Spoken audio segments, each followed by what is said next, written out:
So shout out to Desert 215. At least they're honest, man. Sometimes, right? I mean, they're pricing their vehicles where they're pricing their vehicles. I don't agree with that shit, but their service department kept it 100.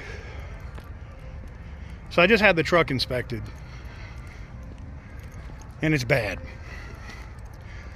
It's really bad. And now, I don't know, I might be screwed.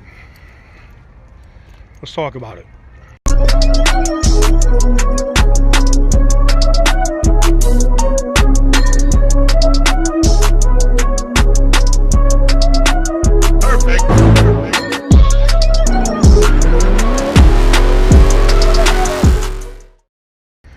So guys, welcome on back to TK's Garage. So my truck's in service right now. I came in, I know I'm about to drive the truck across the country. I'm about to pull a car with it. So I'm like, let me get this thing inspected, right? Before I go driving it across the country. It's just a common sense thing to do. Now I do my own inspection, but I also like to bring it to a dealer and let a dealer look at it before I drive it, right? Needless to say,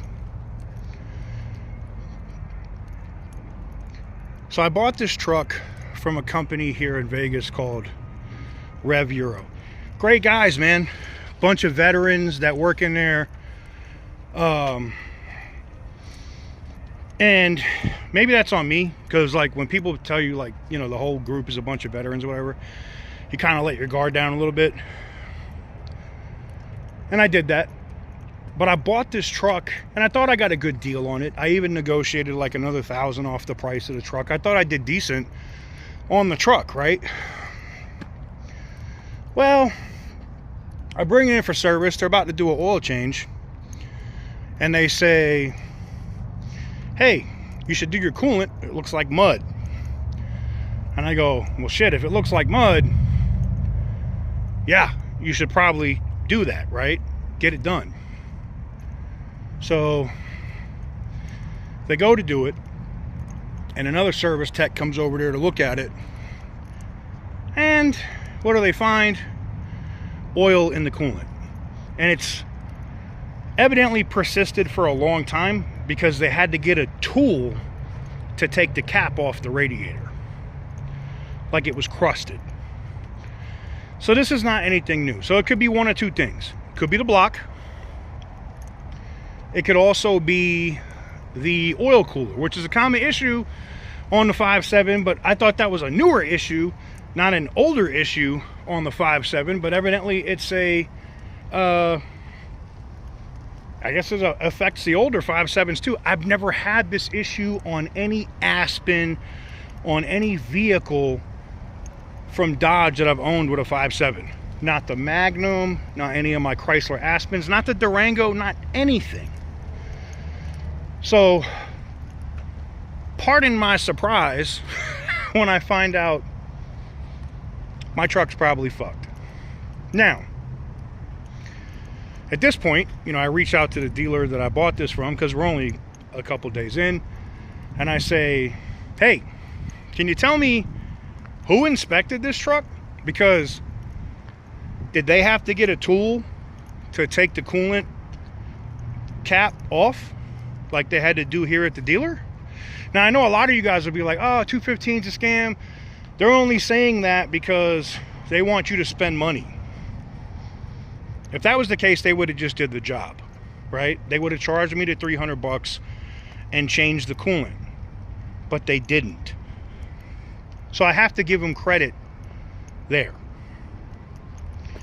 The problem I have now is there coolant in my oil? Because now I'm going to check the dipstick to see if I have milkshake. Because that's when it becomes a problem for the engine, right? I'm beyond aggravated because I thought, it just sucks, man. It is what it is. And I'm not, at this point, right now, I don't need you guys being scumbags and going after the dealership that I bought the truck from. You know,